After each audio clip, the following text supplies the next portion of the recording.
मैंने आपको आपके क्षितिज का पहला अध्याय पढ़ा दिया है, जो कि सूरदास के पद हैं, जो सूरसागर के भ्रमर गीत से लिए गए हैं। मैंने व्याख्या भी करवा दी है इसकी, आपको उसका भावार्थ भी लिखवा दिया है, सूरदास के बारे में भी आपको लिखवा दिया था। अब आगे आपको प्रश्न अभ्यास से प्रश्न करने हैं, उसके आंसर लिखने हैं। तो मैं आपको प्रश्नों के आंसर बताऊंगी, एक्सप्लेन करूंगी मैं पूरी तरह से, और आप उसको आंसर, सटीक आंसर उसका अपनी नोटबुक में लिखिएगा। तो आइए आपका पहला क्वेश्चन देखते हैं क्या है। गोपियों द्वारा उद्धव को भाग्यवान कहने में क्या व्यंग निहित है। जो आपके बुक की पहली लाइन है, आपके पहले पद की पहली लाइन है, उद्धव तुम हो अति बड़ भागी। तो इसमें गोपियाँ क्या कह रही हैं कि उद्धव तुम बहुत भाग्यवान हो। यही क्वेश्चन आपका आ रहा है कि इसमें व्यंग क्या है। तो गोपियाँ, इसमें व्यंग यही है कि गोपियाँ कहती तो उन्हें भाग्यवान है, लेकिन वो व्यंग करती हैं क्योंकि उनके हिसाब से वो बहुत ही भाग्यहीन है। भाग्यहीन कैसे हैं? क्योंकि गोपियाँ कहना चाह रही हैं कि उद्धव तुम जो ऐसे कृष्ण के साथ रहती हो, जो प्रेम के सरोवर है, प्रेम के सागर है, उस कृष्ण के पास रहकर भी तुम प्रेम से अनभिज्ञ हो, प्रेम रस का तुम्हारे ऊपर एक छींटा भी नहीं गया है, अतः तुमसे बड़ा भाग्यहीन कोई नहीं हो सकता है। लेकिन व्यंग करते हुए उन्हें कहती हैं कि तुम तो बड़े भाग्यवान हो, जो तुम्हें कृष्ण प्रेम का, सौंदर्य का कोई एहसास नहीं हुआ, तुम्हारे ऊपर उस प्रेम रूपी नदी, श्री कृष्ण की भरी हुई नदी का, तुम्हारे ऊपर उस जल का एक छींटा भी नहीं गया। कौन से जल का? प्रेम के जल का। प्रेम का जो सरोवर है उसमें तुम्हारे पैर तक नहीं डूबे हैं, और तुम प्रेम से पूरी तरह अनभिज्ञ हो, तुम्हारे मन पे प्रेम का कोई प्रभाव नहीं है। तो यही व्यंग उनका निहित है कि उनके लिए प्रेम ही सर्वस्व है, और जिसके पास प्रेम नहीं है उससे बड़ा दुखी, उससे बड़ा भाग्यहीन कोई नहीं हो सकता है। तो यही व्यंग करती हैं कि तुम बड़े भाग्यवान हो। आ गया समझ में? नेक्स्ट क्वेश्चन देखिए। नेक्स्ट क्वेश्चन क्या है? उद्धव के व्यवहार की तुलना किस किस से की गई है। यहाँ गोपियाँ उद्धव के व्यवहार की तुलना किस किस से करती हैं, तो आपको पहले ही पंक्ति में उसका भी आंसर मिल जाएगा। पहले ही गोपियाँ कहती हैं कि तुम कैसे हो, पुरैन पात सरिस, अर्थात कमल के पत्ते के समान हो। पहले उपाधि क्या देती हैं, किससे तुलना करती हैं? पहली बार में कमल के पत्ते से, कि हे उद्धव तुम तो उस कमल के पत्ते के समान हो, जिसके ऊपर वो रहता तो जल में ही है, लेकिन उसके ऊपर जल की बूंदें ठहरती नहीं है, या पानी उसमें नहीं लगा रहता है। तो तुम उसी के समान हो। तुम कृष्ण रूपी प्रेम नदी के इतने समीप रहते हो, उसके साथ ही रहते हो, लेकिन फिर भी तुम्हारे ऊपर प्रेम का कोई प्रभाव नहीं है, तुम ज्ञान का संदेश लेकर आए हो।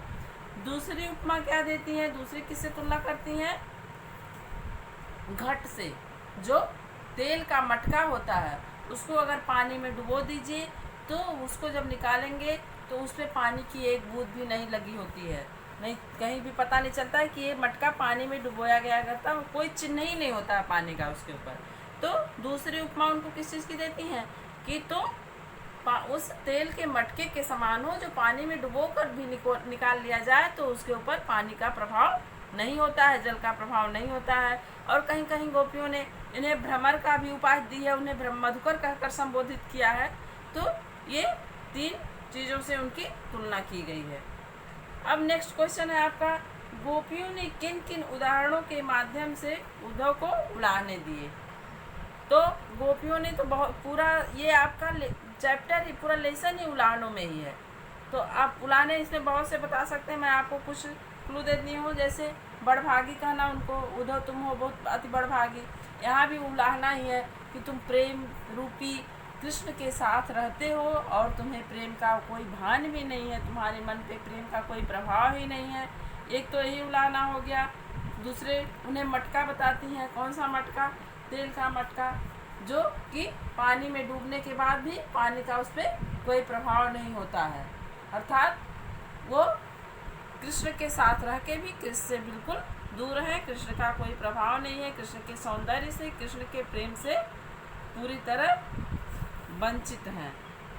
और उनको कमल भी कहती हैं। उनके द्वारा लाए हुए प्रेम संदेश को, योग के संदेश को क्या कर दी है, कड़वी ककड़ी। तो ये भी एक उलाहना है कि तुम हमारे लिए जो प्रेम का संदेश लाए हो वो हमारे लिए कैसा है, कड़वी ककड़ी के समान है, जिसको हम खा नहीं सकती हैं, उसको हम मुंह में डाल भी नहीं सकती हैं, क्योंकि वो बहुत ही कड़वी ककड़ी है। और उनके योग संदेश को और क्या कहती हैं, उसे एक ऐसा रोग बताती हैं कि जो उन्होंने न कभी देखा है न कभी सुना है। एक ऐसी व्याधि है जो हमने न कभी देखा न सुना, न कभी इस रोग से हमारा पाला पड़ा है, कभी भी हमने इस रोग में अपना जीवन यापन नहीं किया है। यही सब उलाहने गोपियाँ उद्धव को देती हैं।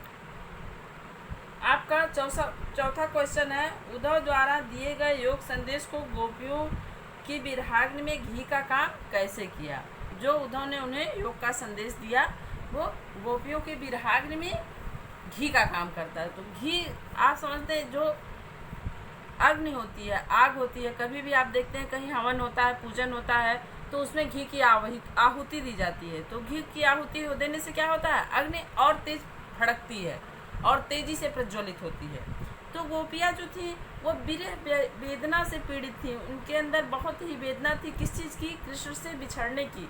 वो कृष्ण से अत्यधिक प्रेम करती थी, अतः उनसे बिछड़ने के बाद वह विरहाग्नि में जल रही थी, अंतर मन उनका सुलग रहा था, लेकिन वो अपने वेदना को अपने अंतर मन में ही समेटे हुए थी, इस आधार पे, इस उम्मीद पे कि कृष्ण जब आएंगे तो हमारे जितने भी दुख हैं वो दूर हो जाएंगे, हम अपने दुख को कृष्ण से कहेंगे, कृष्ण हमारे दुख को दूर करेंगे और कहने से भी हमारे दुख दूर होंगे। कृष्ण को पाकर, उनके प्रेम को पाकर हम अपना सर्वस्व प्रेम उनके ऊपर निछावर कर देंगी तो हम सुखी हो जाएंगी। इसलिए वो उस विरह वेदना को अपने अंतर मन में सह रही थी और विरह आग्नि जो है उनके अंतर मन में सुलग रही थी। लेकिन जब कृष्ण ने ज्ञान का संदेश दिया तो वो विरहाग्नि भड़क उठी, धधक उठी। उसने क्या काम किया, घी की आहुति का काम किया उस ज्ञान के संदेश ने। कैसे, क्योंकि गोपियाँ कहती हैं हम तो उम्मीद से में थे, इस उम्मीद में कि कृष्ण आएंगे और हमारा दुख दूर करेंगे, और आपने जो हमें ज्ञान का संदेश दिया है वो भी ये बता के कि कृष्ण द्वारा भेजा गया है, तो हम अब धैर्य धारण भी क्यों करें। जब कृष्ण ने ही प्रेम की मर्यादा नहीं रखी तो हम प्रेम की मर्यादा का पालन क्यों करें, या हम आपका सम्मान क्यों करें। आप जो योग संदेश लाए हैं कृष्ण का भेजा हुआ, तो हम उसको क्यों सुने। जब कृष्ण ने हमारे प्रेम की मर्यादा नहीं रखी तो हम भी उनकी मर्यादा नहीं रखेंगे। इस तरह यहाँ स्पष्ट होता है कि गोपियाँ जो कृष्ण के प्रेम में पूरी तरह अनुरक्त थीं, एकदम से मुखर हो उठी हैं, और उनका जो शांत मन था जिसमें वो तड़प रही थी, उस शांत मन को किसने भड़का दिया, उद्धव के ज्ञान के संदेश ने भड़का दिया। इस तरह से आप कह सकते हैं कि उद्धव को ज्ञान के संदेश ने गोपियों के विरहाग्नि में घी का काम किया, अर्थात वो जो अंतर्मन में उनके जो वेदना थी वो भड़क उठी और वो मुखर होकर उद्धव को और कृष्ण को उलाहने देने लगे। अब आइए नेक्स्ट क्वेश्चन देखते हैं। मर्यादा न लही के माध्यम से कौन सी मर्यादा न रहने की बात की जा रही है। तो ये भी क्वेश्चन साफ ही है, आपको अभी मैंने जो अगला क्वेश्चन बताया उसी से मिलता जुलता इसका भी आंसर है। मर्यादा न रही, किसकी मर्यादा नहीं रही, प्रेम की मर्यादा नहीं रही। प्रेम की मर्यादा क्यों नहीं रही, क्योंकि कृष्ण ने उनके प्रेम का जवाब प्रेम से न देकर उनके प्रेम का जवाब ज्ञान का संदेश भेज कर दिया था। जबकि प्रेम की मर्यादा क्या है, प्रेम की मर्यादा है प्रेम के बदले प्रेम देना।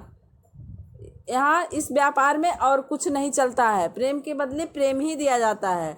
और कृष्ण ने क्या दिया था उन्हें, कृष्ण ने उद्धव के माध्यम से योग का संदेश भेजा था, जो कि उनके लिए कैसा था, कड़वी ककड़ी के समान था, एक रोग के समान था। वो भी ऐसा रोग जो उन्होंने कभी न देखा था, न सुना था, न कभी उसको भोगा था।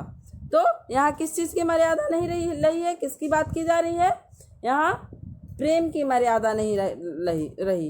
गोपियों के माध्यम से यही बताया जाता रहा है कि प्रेम की मर्यादा का उल्लंघन नहीं किया है श्री कृष्ण ने, और प्रेम की ही मर्यादा की यहाँ बात की जा रही है। आपका अगला क्वेश्चन है, कृष्ण के प्रति अपने अनन्य प्रेम को गोपियों ने किस प्रकार अभिव्यक्त किया है। तो आपको मैंने पहले ही लाइन में पढ़ाया था, पहले ही पद में गोपियाँ अपने आप को कहती हैं कि हम कृष्ण के प्रेम में किस तरह लिप्त हैं, जैसे चींटी गुड़ में लिप्त रहती है। तो उन्होंने कैसे व्यक्त किया अपने प्रेम को? जिस तरह चींटी का प्रेम गुड़ के प्रति होता है, कहीं भी आप गुड़ रख दीजिए तो चींटी अपने आप आकर्षित हो, वहाँ एक भी चींटी नहीं रहेगी, लेकिन चींटी अपने आप आकर्षित होती है और उस गुड़ में आकर लिपट जाती है और उसके प्राण निकल जाते हैं, लेकिन वो उस गुड़ से अलग नहीं होती है। तो चींटियों ने भी अपना प्रेम उसी प्रकार व्यक्त किया है कि हम अपने प्राण दे देंगे लेकिन कृष्ण प्रेम से दूर नहीं हो सकते हैं। दूसरा उन्होंने क्या बताया है? हमरे हरि हारिल की लकड़ी, अर्थात हम क्या है, अपने आप को गोपियों ने हारिल पंछी बताया है और कृष्ण को क्या बताया है? कृष्ण को उसकी लकड़ी बताया है।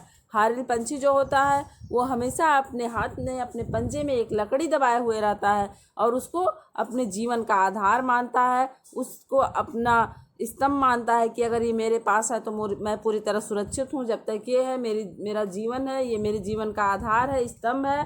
तो गोपियाँ कृष्ण को वही लकड़ी मानती हैं कि हम अगर हारिल पक्षी हैं तो हरि हमारे लिए हारिल की लकड़ी हैं, क्योंकि हम उनसे अलग नहीं हो सकते। जैसे हारिल पक्षी मरते दम तक उस लकड़ी को नहीं छोड़ता है, वैसे गोपियाँ कृष्ण को कभी भी नहीं छोड़ सकती। कृष्ण का प्रेम उनके लिए सर्वोपरि है, उनके हृदय में, उनके रोम रोम में, तन मन धन सब कुछ बताती हैं कि सब हमारा रोम रोम कृष्ण का है, कृष्ण प्रेम में डूबा हुआ है। जागते सोते दिन रात हमेशा हम कृष्ण की नाम ही जपती रहती हैं और हम कृष्ण के प्रेम में पूरी तरह अनुरक्त हो चुकी हैं।